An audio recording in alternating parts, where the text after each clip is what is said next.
أعوذ بالله من الشيطان الرجيم بسم الله الرحمن الرحيم لا حول ولا قوة إلا بالله العلي العظيم حسبنا الله ونعم الوكيل نعم المولى ونعم النصير وبه نستعين وهو خير ناصر ومعين والصلاة والسلام على أشرف الأنبياء والمرسلين حبيب إله العالمين بالقاسم المصطفى محمد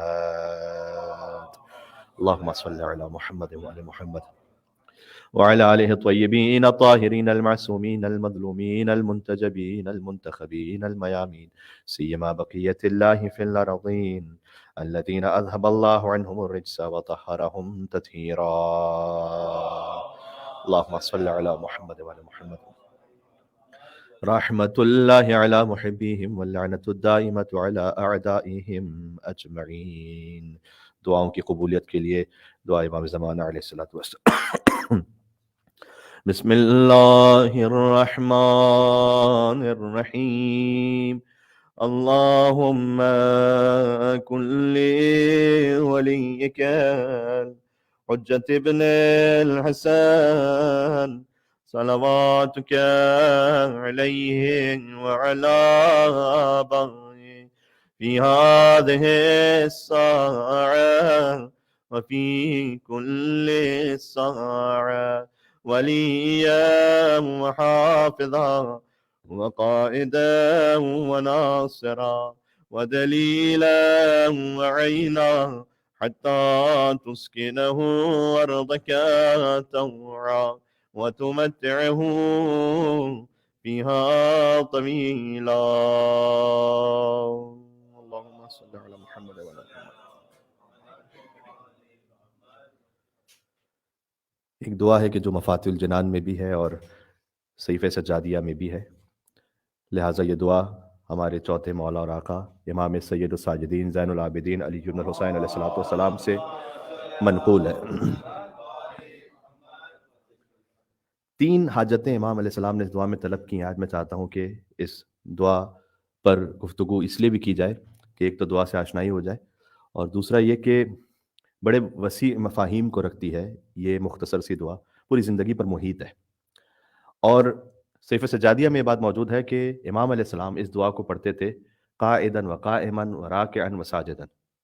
یعنی امام علیہ السلام اس دعا کو پڑھتے تھے چاہے وہ بیٹھے ہوں یا کھڑے ہوں یا رکوع میں ہوں یا سجدے میں ہوں، یعنی بالفاظ دیگر ہر حالت میں اس دعا کو پڑھتے تھے. کیونکہ انسان یا اٹھا ہوا ہے یا بیٹھا ہوا ہے یا رکوع کے عالم میں ہے یا سجدے کے عالم میں ہے. سید الساجدین زین العابدین علیہ السلام جو سجدہ کرنے والوں کے سردار ہیں اور عبادت کرنے والوں کی زینت ہیں، تو جب وہ سجدے میں اس دعا کو پڑھیں اور رکوع میں اس دعا کو پڑھیں اور جب تشریف رکھتے ہوں تو اس دعا کو پڑھیں اور جب قیام فرمائے تو اس دعا کو پڑھیں، تو کتنی اہم دعا ہے. مولا کے نام پر ایک مل کے صلوات بھیجا محمد و آل محمد. اللہم صلی علی. 3 فقریں اس دعا میں، 3 حاجتیں امام علیہ السلام نے چاہی ہیں اللہ سبحانہ و تعالیٰ سے. اللہم لا تجعلنی ناسیا لذکرک فیما اولیتنی. یہ وہ دعا ہے کہ جو اس کی شبیہ شب قدر میں بھی پڑھی جاتی ہے. پروردگار مجھے قرار نہ دے ان لوگوں میں کہ جو تیری عطاؤں کو بھول جانے والے ہوں. میں نے عرض کیا کہ یہ فقط دعا برائے دعا نہیں ہے، لقلقہ لسانی نہیں ہے، یہ پوری زندگی پر محیط میسج ہے. آپ اس بات کو جانتے ہیں کہ امام سجاد علیہ السلام کے پاس وہ ماحول میسر نہیں تھا کہ ذوالفقار نکال کر امام علیہ السلام میدان جنگ میں جیسے امیر المومنین تشریف لائے، جیسے اب عبداللہ حسین علیہ السلام تشریف لائے ویسے جہاد فرماتے. تو امام علیہ السلام نے اپنی دعاؤں کو ذوالفقار بنا دیا تھا. یعنی وہ جو تبلیغ دین کا کام ذوالفقار سے ہو رہا تھا، یا وہ ایک زمانے میں تبلیغ دین کا کام مال حضرت خدیجہ سے ہو رہا تھا، وہ چوتھے امام کے زمانے میں صحیفہ سجادیہ کی دعاؤں کے ذریعے سے ہو رہا تھا. تو مقصد تو وہی رہتا ہے، انداز بدلتے رہتے ہیں بحکم پروردگار. اللہم لا تجعلنی ناسیا لذکرک فیما اولیتنی. پروردگار مجھے قرار نہ دے ان لوگوں میں سے کہ جو تیرا ذکر بھول جانے والے ہوں جبکہ تو نعمتیں عطا کرتا رہے. سبحان اللہ. دیکھیں سورہ حشر میں اللہ سبحانہ وتعالیٰ نے فرمایا ہے، پہلے میں آیت پڑھتا ہوں اس کے بعد اسے آج کی لینگویج میں آپ کی خدمت میں عرض کرنے کی کوشش کرتا ہوں. لا تکونوا کالذین نسوا اللہ فانساہم انفسہم. دیکھو خبردار ان لوگوں میں سے نہ ہو جانا کہ جو اللہ کو بھول جاتے ہیں تو بس اللہ بھی انہیں بھلا دیتا ہے. بلکہ اس کا زیادہ بہتر اور صحیح ترجمہ یوں کروں کہ جب وہ اللہ کو بھول جاتے ہیں تو اللہ بھی انہیں اپنا آپ بھلا دیتا ہے، یعنی پھر اپنے آپ کو بھی بھول جاتے ہیں. اس کا مطلب کیا ہے؟ ایک لفظ آپ نے سنا ہوگا آئیڈینٹی کرائسس. کہ انسان اپنی شناخت کے بارے میں بحران میں مبتلا ہے کہ میں کیوں آیا ہوں، میری کیا پہچان ہے. بالخصوص بہت سے یوتھ، اچھا کئی مرتبہ ایسا ہوتا ہے کہ بڑے بڑے سپر اسٹار بن جاتے ہیں، بہت بڑے بڑے امیر ہو جاتے ہیں، لیکن ابھی تک وہ اپنی شناخت کو نہیں پہچان پاتے. یہ آئیڈینٹی کرائسس کیوں ہوتا ہے؟ اللہ سبحانہ وتعالیٰ نے قرآن میں کہا ہے کہ جب کوئی ہمیں بھول جاتا ہے تو ہم اس سے اس کا اپنا آپ بھی بلا دیتے ہیں. تو پھر کیا ہوتا ہے؟ اولئک هم الفاسقون. پھر وہ فسق و فجور کی زندگی میں پڑ جاتے ہیں، انہیں پتہ ہی نہیں ہوتا مقصد کیا ہے، یہاں کیوں آئے ہیں.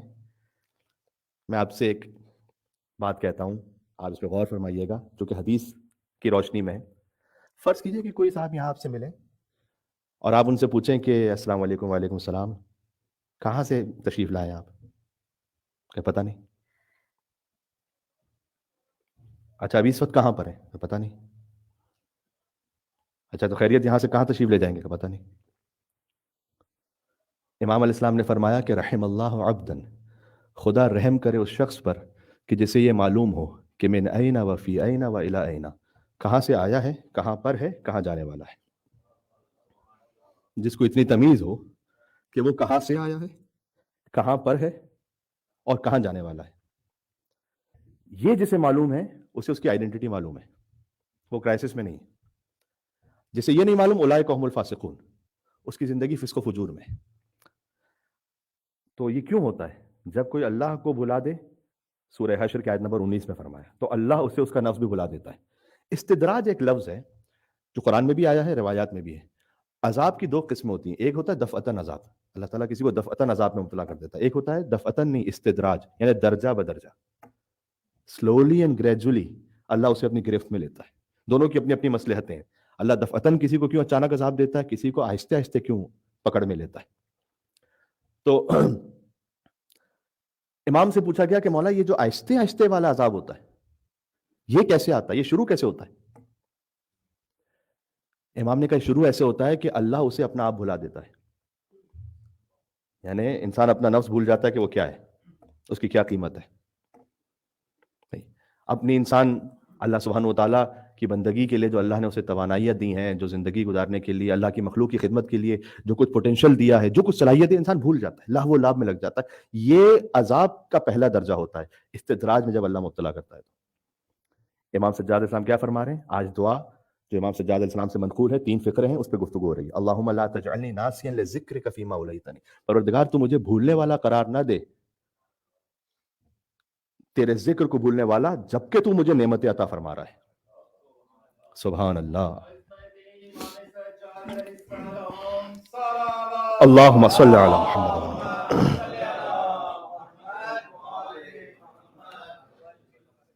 ایک بات اور عرض کروں، ویسے جو اصل نسیان ہے، یعنی بھول جانے کی بھی انسان میں ایک صلاحیت ہی کہوں گا میں سے، وہ نعمت ہے.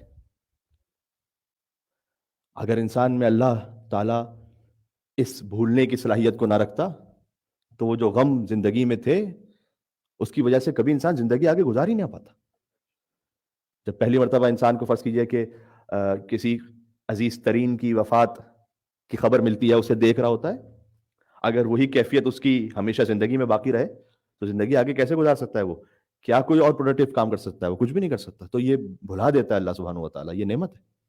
اگر اللہ بھولنے کی نعمت انسان کو عطا نہ کرے تو جو دوسروں نے اس کے ساتھ برائیاں کی ہیں وہ کبھی بھی نہ بھول پائے انسان. اور فرما رہے ہیں کئی دفعہ ایسا ہوتا ہے کسی نے آپ کے ساتھ کوئی برائی کی، فرض کیجئے کہ اللہ بھولنے کی نعمت ہی نہ عطا کرتا تو آپ اسے ہمیشہ یاد رکھتے، تو کبھی اس کے لیے کوئی محبت، کوئی ہمدردی، کوئی قربت کا احساس ہی نہ پیدا ہو پاتا. کتنی مرتبہ ایسا ہوتا ہے کہ کسی نے آپ کے ساتھ کوئی برائی کی، اس کے بعد آپ اسے اگنور کر کے آگے بڑھتے ہیں، نظر انداز کر دیتے ہیں. یہ کیوں ہے؟ اللہ تعالیٰ نے بھولنے کی نعمت عطا کی.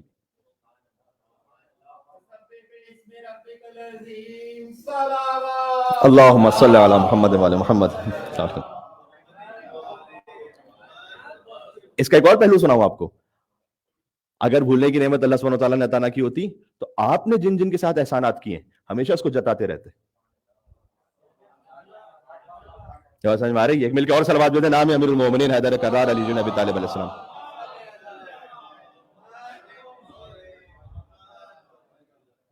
کبھی ان احسانات کو ہم بھولتے ہیں نا، تو ہم ہر بار جب بھی سامنے وہ صاحب آتے یا وہ صاحبہ آتی تو وجہ بھی ہو سکتی ہیں تو ہم نے آپ کے لیے یہ کیا تھا وہ کیا. انسان احسان بھی جب کسی پہ کرتا ہے تو ایک موقع آتا ہے کہ بھول جاتا ہے اسے. یہ نعمت ہے. بات واضح ہو رہی. اس کا مطلب یہ ہے کہ ہر بھول جانے والی جو صفت اور کیفیت ہوتی ہے وہ ہمیشہ قابل مذمت نہیں ہے. کبھی کچھ بھول جانا اچھا بھی ہے. کون سا بھول جانا اچھا ہے اور کون سا بھول جانا وہ قابل مذمت ہے. یہ اب لغت کی ایک بحث شروع ہو جائے گی. آپ نے وہ دعا سورہ بقرہ کی آیت ہے اور وہ سنی بھی ہے وہ دعا, ربنا اغفر لنا, مثال طور پر پروردگار تو ہماری خطاؤں کو معاف کر دے, ان نسینا او اخطانا, کہ اگر ہم نے نسیان کیا ہم بھول گئے. تو فرض کیجئے کہ ایک وہ بھول جانا کہ جو انسان کی قدرت ہی میں نہیں تھا, اس پر ایسا سہو غالب ہو گیا کہ کبھی آپ یہ قدرت نہیں رکھتے تھے کہ آپ اس صاحب کو نہ طاری ہونے دیتے, خود بخود وہ طاری ہو گیا سہو, ذہن سے نکل گئی ایک شے, وہ قابل مذمت نہیں ہے. جیسے کہ میں نے ابھی مثالیں دیں آپ کو کہ فرض کیجئے کسی اور نے آپ کے ساتھ کوئی برائی کی تھی, آپ بھول گئے, وہ خود بخود ٹائم گزرتا ہے انسان بھول جاتا ہے. ایک دفعہ بھولنا ہوتا ہے غفلت کی وجہ سے, وہ جو غفلت کی وجہ سے بھول جانا ہے وہ قابل مذمت ہے. یہ جو امام علیہ السلام نے فرمایا کہ پروردگار تو مجھے ان بھولنے والوں میں سے قرار نہ دے کہ جو تیرا ذکر بھول جائیں جبکہ تو نعمت عطا فرما رہا ہے. یہ بھول جانا اس غفلت کی وجہ سے جو اللہ سبحانہ وتعالیٰ کی نعمت انسان غافل ہو چکا ہے, یہ قابل مذمت ہے. بات واضح ہو رہی ہے؟ تو اسے ذہن میں رکھیے گا. خود امام نے فرمایا ہے کہ حق عبادت کیا ہے. حق عبادت یہ ہے کہ اس کا ایسا ذکر کرو کہ ان یذکر فلا ینسا, ایسا ذکر اس کا کرو کہ کبھی بھولنے نہ پاؤ اللہ کو. یہ حق عبادت ہے. یہ فرمایا یا ایھا الذین آمنوا اتقوا اللہ حق تقاتہ, سورہ آل عمران کی جو آیت ہے. اللہ تعالیٰ نے تقویٰ کے بارے میں, وقت محدود ہوتا ہے تو میں چاہتا ہوں کہ کچھ قرآنی پوائنٹس اور دعاؤں کے حوالے سے پوائنٹس آتے رہیں. اللہ تعالیٰ نے تقویٰ کے حوالے سے قرآن میں جب گفتگو کی ہے نا تو دو اینگل سے بات کی ہے. ایک ہے سورہ آل عمران میں, ایک ہے سورہ تغابن میں. سورہ آل عمران میں بات کی ہے یا ایھا الذین آمنوا اتقوا اللہ حق تقاتہ, اے ایمان والوں تقویٰ اختیار, جیسے تقویٰ اختیار کرنے کا حق ہے ویسا تقویٰ. یہ ایک مرحلہ ہے. سورہ تغابن میں کہا فاتقوا اللہ ما استطعتم, اتنا اللہ کا تقویٰ اختیار کرو جتنی استطاعت میں ہے. کیا ریلیکس کیا اللہ نے. بعض مفسرین نے لکھا ہے کہ یہ آیت ناسخ ہے اس آیت کے لیے. پہلے کہا کہ اتنا تقویٰ کہ جو تقویٰ کا حق ہے, پھر کہا نہیں اتنا تو تم پورا نہیں کر سکتے, بس اتنا کہ جتنی استطاعت میں. اصل میں ناسخ نہیں ہے, یہ ایک تخفیف دی اللہ نے. ایک مرحلہ وہ بیان کیا کہ وہ تقویٰ اختیار کرو جو تقویٰ کا حق ہے. یاد رکھیے گا یہ فقط امام معصوم کے بارے میں یہاں بات نہیں ہو رہی, وہ تو اس کے عالی ترین مصداق ہیں ہی, لیکن یہ اللہ تعالیٰ نے یا ایھا الذین آمنوا کا ہے, اے ایمان والوں. مثلا طور پر کوئی آغا کاشف الغطا جیسا پیدا ہو جو کہے کہ میں نے زندگی میں کبھی کوئی مکروہ بھی انجام نہیں دیا, یہ ہے یا ایھا الذین آمنوا اتقوا اللہ حق تقاتہ. کوئی ایسا پیدا ہوگا جو کہے کہ میں نے زندگی میں کوئی ایک نماز بھی قضا نہیں کی. امام سے پوچھا گیا کہ حق تقاتہ کا مطلب کیا ہے, تقویٰ کا حق. امام نے کہا ان یعبد فلا یعصى وان یذکر فلا ینسى وان یشکر وان یشکر فلا یکفر. یعنی کیا, حق کے تقویٰ کا مطلب یہ ہے کہ اطاعت بے عصیان, ذکر بے نسیان اور شکر بے کفران. ایسا شکر جس میں کفران نہ ہو, ایسا ذکر جس میں نسیان نہ ہو, ایسی اطاعت جس میں عصیان نہ ہو. اگر کوئی ایسا کر لے تو حق کے تقویٰ ہے. ٹھیک ہے, سبحان اللہ. تو پہلا فقرہ امام علیہ السلام نے بیان فرمایا کہ پروردگار مجھے ان لوگوں میں سے قرار نہ دے کہ جو تیرا ذکر بھول جائیں. دوسرا فقرہ ولا غافلا لاحسانک فیما اعطیتنی, اور مجھے ان غفلت کرنے والوں میں قرار نہ دے کہ جو تیری عطاؤں اور تیرے احسان کے بارے میں غافل ہو جائیں, اس میں مجھے قرار نہ دینا. یہ بہت اہم ہے. امام کاظم علیہ السلام جا رہے تھے ایک مرکب پر سواری پر, اچانک جھکے اور رک کر سجدہ کیا امام نے. کہ مولا یہ اچانک رو کر آپ نے سجدہ کیوں کیا؟ کہ اس لیے کہ اللہ سبحانہ وتعالیٰ کی ایک نعمتاً دفعتاً یاد آئی. تو اسی وقت رک کر, اس کی مثال ویسی ہے کہ آپ کہیں ڈرائیو کر رہے ہوں اور اچانک کہیں روکیں کسی ایسی جگہ پر کہ جہاں سجدہ کر سکیں اور فوراً سجدہ کریں, اور کوئی آپ سے پوچھے کہ خیریت تو ہے, کوئی نماز کا وقت بھی نہیں ہے, کیا ہو رہا ہے؟ کہ وہ ایک نعمت یاد آئی مجھے. یہ بات سمجھ میں آ رہی ہے؟ عظمت امام موسیٰ کاظم علیہ السلام. اللہم صلی علی محمد و علی محمد. سبحان اللہ. پریکٹیکلی شاید مجھے کہہ لینے دیجیے کہ شاید جس طریقے سے ہماری زندگیاں گزر رہی ہیں یہ ایکسپیکٹ نہیں کیا گیا ہم سے کہ ہم ہمیشہ یہ کام کرتے رہیں. میں اتنا آپ سے ضرور کہوں گا کہ جب کبھی آپ کو اللہ سبحانہ و تعالیٰ کی کوئی نعمت دفعتاً یاد آئے کہ وہ اللہ نے مجھ پہ کیسا احسان کیا تھا, تو ایک سبحان اللہ کہہ کے ایک درود ضرور بھیج دیا کریں اس وقت. اللہم صلی علی محمد وعلی محمد, کم از کم اتنا ضرور کر لیا کیجیے. اس سے آگے کی ایک مثال دیتا ہوں. حضور مکرم مرکب پہ سوار ہیں, تشریف لے جا رہے ہیں, 5 مرتبہ اترے اور 5 مرتبہ سجدہ کیا. کہ یا رسول اللہ یہ 5 مرتبہ اتر کر آپ نے سجدہ کیوں کیا اس طریقے سے؟ فرمایا کہ جبریل 5 مرتبہ مجھ پہ نازل ہوئے, 5 اللہ کے پیغام پہنچائے, ہر پیغام پر میں نے سجدہ کیا. وہ 5 پیغام یہ تھے کہ جبریل اللہ کی جانب سے یہ پیغام لے کر آئے کہ اے محمد صلی اللہ علیہ وآلہ وسلم آپ بھی بہشت میں, میں نے سجدہ کیا. دوسرا پیغام لے کر آپ کے اہل بیت بہشت میں نے سجدہ کیا. تیسرا پیغام لے کر آئے کہ ان کے محب بہشت میں ہے, میں نے سجدہ کیا. چوتھا پیغام لے کر آئے کہ ان کے دشمن جہنم میں ہے, میں نے سجدہ کیا. اور 5واں پیغام یہ لے کر آئے کہ ان کے دشمنوں کے دوست بھی جہنم میں ہے, تو میں نے سجدہ کیا.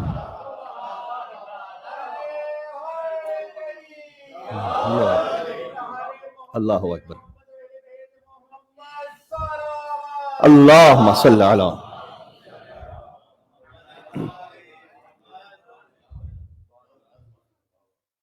ولا غافلا لاحسانک فیما اعطیتنی, پروردگار تو مجھے ان غفلت رکھنے والوں میں سے قرار نہ دے جو تیرے احسان کو بھول جاتے.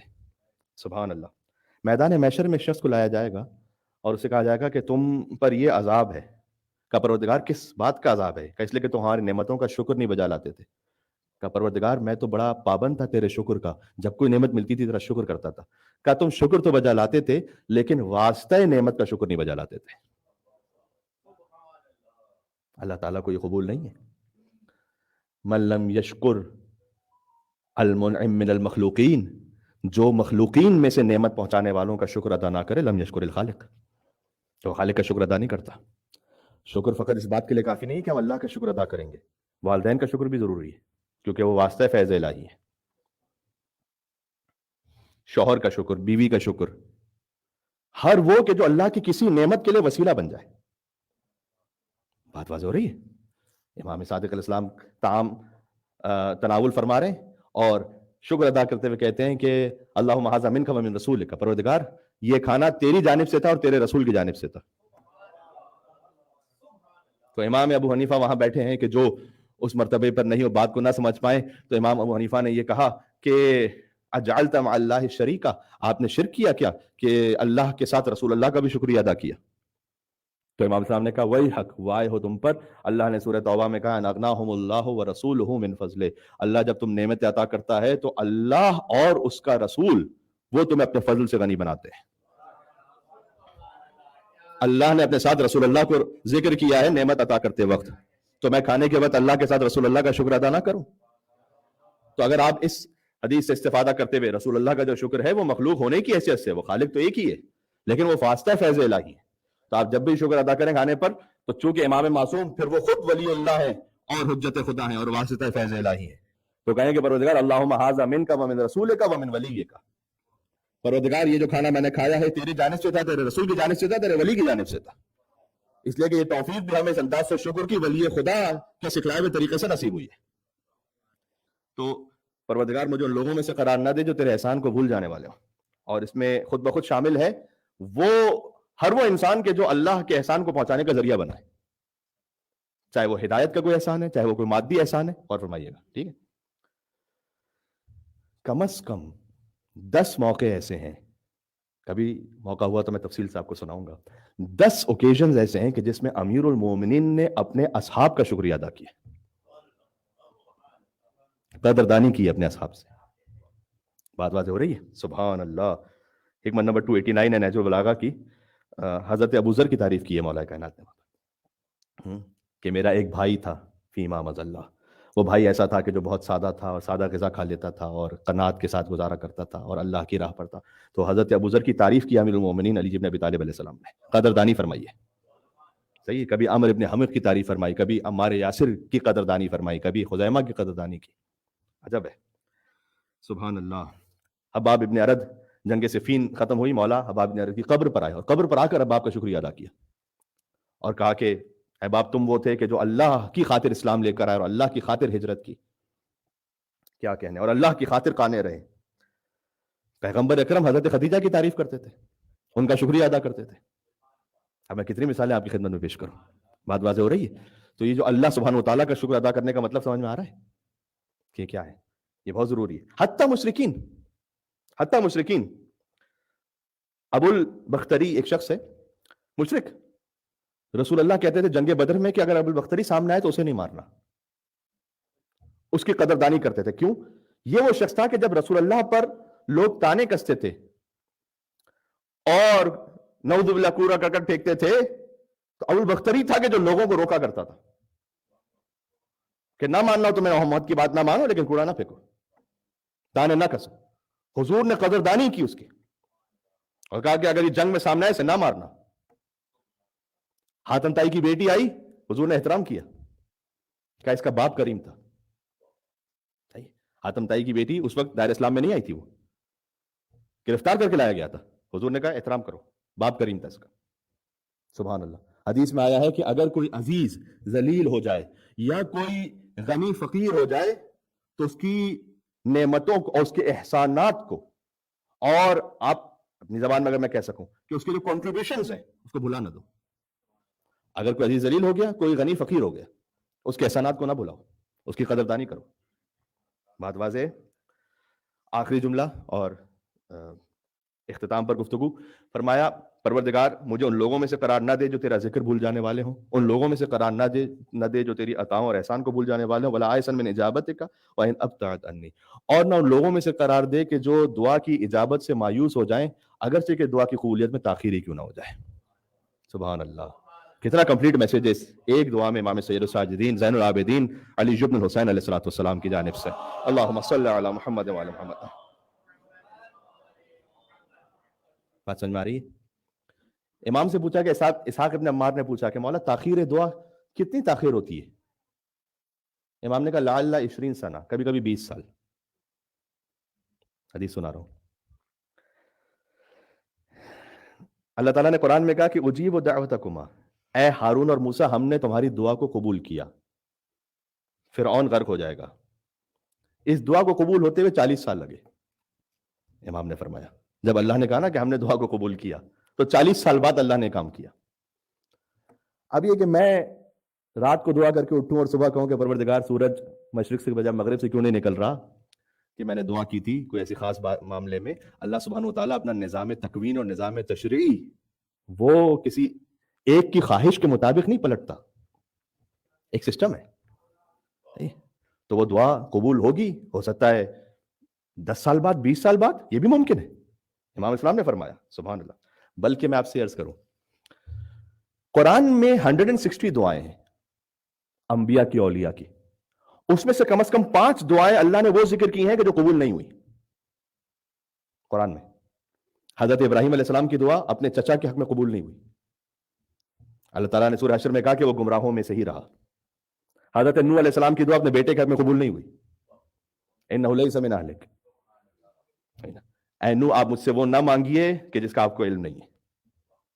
قرآن پڑھ رہا ہوں, یہ میں آپ کو نصیحت کرتا ہوں کہ آپ جاہلین میں سے نہ ہو جائیے گا. یہ ہم نہیں کہہ سکتے کسی نبی کے بارے میں یہ لفظ, اللہ تعالیٰ کہہ سکتا ہے کیونکہ وہ خالق ہے اور وہ نبوت عطا کرنے والا ہے. انہ لیس من اہلک, یہ اگر آپ کے ساتھ رہے گا تو آپ کے مشن کو نقصان پہنچائے گا. اس وقت مصلحت میں نہیں کہ یہ آپ کی دعا قبول ہو کہ یہ نجات پائے نا. 5 دعائیں اللہ سبحانہ وتعالیٰ نے قرآن میں ایسی بھی بیان کی ہیں کہ جو دعا ہوئی قبول نہیں ہوئی. اس کا مطلب کیا مصلحت ہے؟ بات واضح ہو رہی ہے؟ سبحان اللہ.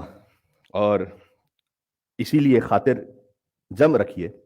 حضرت موسیٰ علیہ السلام سے لوگ پوچھتے تھے, یہ روایت تو امام معصوم سے ہے کہ حضرت موسیٰ علیہ السلام سے لوگ پوچھتے تھے کہ اے نبی خدا کیا وجہ ہے کہ جو اللہ کے نافرمان ہیں وہ اللہ کی بڑی مادی لذتوں میں, اور جو اللہ کے فرما بردار ہیں وہ بڑے مصائب میں. اب جو زکوٰۃ ادا نہیں کرتا وہیں پہ بارش بھی ہو رہی ہے.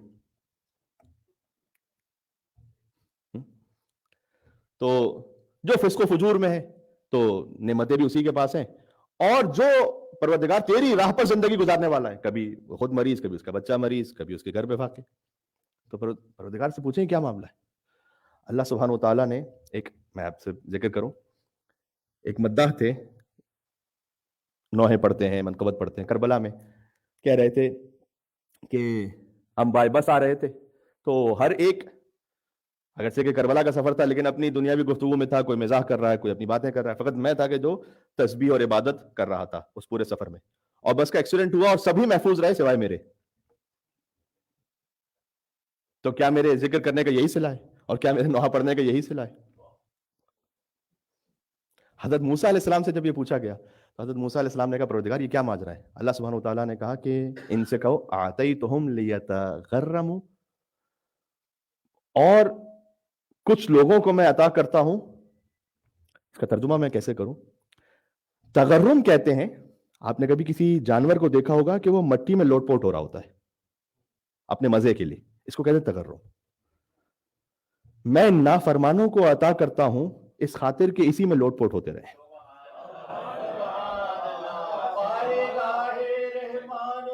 سبحان اللہ، اللہم صلی علی محمد و علی محمد.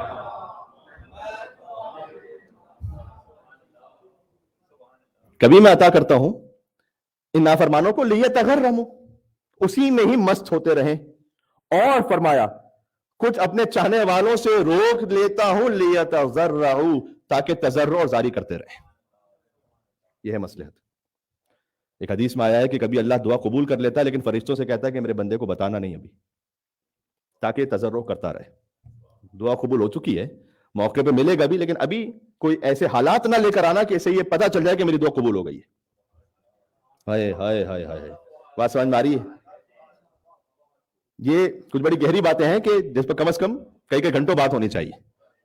امام معصوم پر ایک مل کے صلوات بھیجیے گا، اور محمد و علی محمد، اللہم صلی علی محمد و علی محمد.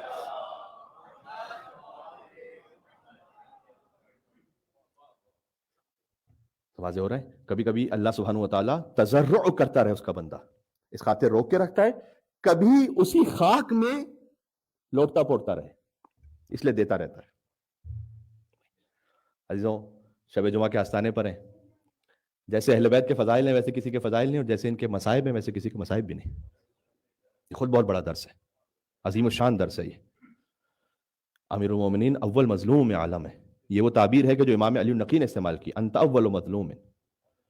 فرمایا، امام صادق علیہ السلام سے پوچھا گیا کہ سب سے زیادہ صبر کرنے والے کون ہیں؟ کہ اصبر الصابرین علی بن ابی طالب. امام حسین سے زیادہ مصائب کس کے ہوں گے؟ لیکن نہیں کہا گیا امام حسین کے لیے یہ تعبیر، یعنی امام معصوم کی زبانی اس وقت امیر المومنین کے لیے استعمال کی گئی. سب سے زیادہ صبر کرنے والے علی بن ابی طالب ہیں، اس لیے کہ امام معصوم وہ تمام مصائب ان کے لیے سہنا بامر پروردگار ایک منزل پر ہے. لیکن بہرحال ناموس کا در و دیوار کے درمیان آنا اور زہرا حق مانگنے کے لیے تشریف لے جائیں اور مدینہ کی گلیوں میں زہرا کو گرا دیا جائے، یہ امیر المومنین کے لیے سب سے سخت ترین منزل ہے. عزیزاں، ایام فاطمیہ کے لیے دل آمادہ ہو رہے ہیں، دھیرے دھیرے دستک یہ ایام دے رہے ہیں سیدہ کونین کی جو مصیبت اور مصائب ہیں. تو عزیزوں، ایسے کسی کے مصائب نہیں ہیں، اس لیے کہ جب بی بی مدینہ کی گلیوں میں گر گئیں تو روایت گویا کہتی ہے کہ بی بی کی چادر خاک آلود ہو گئی، اور بی بی اسی عالم میں گھر میں تشریف لائیں. میں کہوں گا کہ اے بی بی، یہ مصائب تو بہت سخت ہیں کہ آپ دربار میں جائیں اور تحریر چاک کر دی جائے، اور آپ دربار میں جائیں اور مجھے معاف فرمائیے گا جملہ چونکہ خود بی بی نے کہا ہے، ابنتو کی فاطمہ تضرب و تکذب، بابا آپ کی بیٹی فاطمہ کو مارا بھی گیا اور کاذبہ بھی کہا گیا، جھٹلایا بھی گیا. یا اللہ! لیکن اے بی بی، جب آپ دربار میں گئیں تو سر پر چادر موجود تھی. جب آپ کی دختر دربار میں گئیں تو ایک رسی میں 12 گلے بندھے ہوئے تھے، اور منادی ندا دے رہا تھا کہ یہ علی و فاطمہ کی اولاد ہے. وَسَيَعْلَمُ الَّذِينَ ظَلَمُوا عَلَى مُحَمَّدٍ أَيَّا مُنْقَلَبٍ يَنْقَلِبُونَ إِنَّا لِلَّهِ وَإِنَّا إِلَيْهِ رَاجِعُونَ رِضًا بِقَضَائِكَ وتسليما لأمرك برحمتك يا أرحم الراحمين. اللهم صل على